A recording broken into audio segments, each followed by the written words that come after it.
పెద్ద పెద్ద లీడర్లు ఎసొంటి బట్టలు వేసుకుంటారు ఏం కథ వాళ్ళు తిరిగే జాగాలు ఎట్లుంటాయి ఇంకా కానీ ఈ లీడర్ చూడు ఎంత సింపుల్గా ఉన్నాడో అంతేకాదు ఇప్పుడు ఆయన చేసిన ఓ పని సోషల్ మీడియాలో చక్కర్లే కొడుతుంది. ఏయ్ కోమటిరెడ్డి సారు బండి మీద టిఫిన్ చేస్తున్నాడేంది? సార్ దాల్చుకుంటే 5 స్టార్ హోటళ్లలో 1000 రూపాయల షాయి తాగుతాడు. ఆయనకు ఏ టిఫిన్ కావాలన్నా ఇంటికే వస్తుంది. కాసోంటిది అందరితో కలిసి బండి మీద నాష్ట చేసిండు.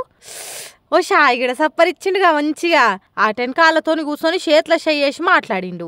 ఇంతకు ఏడా ఇది అంటారా?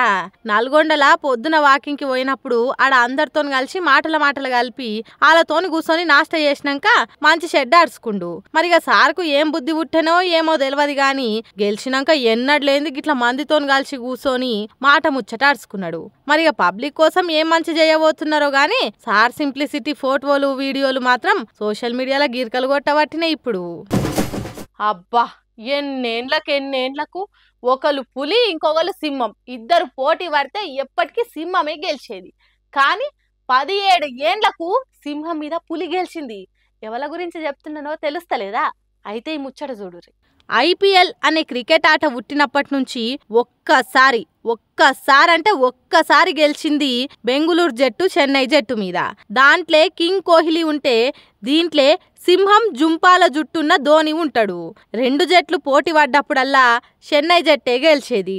అరే చెన్నై ఎన్నిసార్లు గెలుస్తుంది, ఒక్కసారి బెంగుళూరు చేతిలో ఓడిపోతే బాగుండు అని ధోని ఫ్యాన్స్ కూడా కోరుకునేదట. ఎంతో మంది ఆటగాళ్ళు మారిండ్రు, ఎంతో మంది కెప్టెన్లు మారిండ్రు. అయినా గానీ చెన్నై జట్టును ఓడించలేకపోయింది బెంగుళూరు. కానీ ఈసారి బెంగుళూరు చెన్నైని ఉత్తుత్తగా ఓడించుడు కాదు, ఏకంగా 50 పరుగుల తేడాతోని తోడగొట్టి ఓడగొట్టింది. కెప్టెన్ రజత్ పాటీదార్ బాల్ను కొడితే మందిల వడి దొరకకుండా అయింది. చెండు వచ్చుడే ఆల్సం, దంచుతే గ్రౌండ్ దాటిపోవుడే అనుకోరాదుండ్రి. చెన్నై జట్టును వాళ్ళ గడ్డ మీదనే ఓడించి గర్జించిండు. పెద్ద ఆశలేం లేకుండా వచ్చిన బెంగుళూరు జట్టు ఈసారి వచ్చుడే 2 జట్టులను ఓడించి 4 పాయింట్లు ఖాతాలేసుకున్నది. పులి చూపులు చిరుతురుకులుండే కింగ్ కోహ్లీ ఉన్న జట్టు ఈసారి ఐపీఎల్ కప్పు కొట్టేటట్టే ఉన్నది అని అంటున్నారు వీళ్ళ ఊపు చూస్తుంటే. బెంగుళూరు జట్టు జోరు, కోహ్లీ ఆకలి చూస్తుంటే అది ఈసారి నిజమయ్యేటట్టే ఉన్నది అని అంటున్నారు ఐపీఎల్ చూసే జనాలు.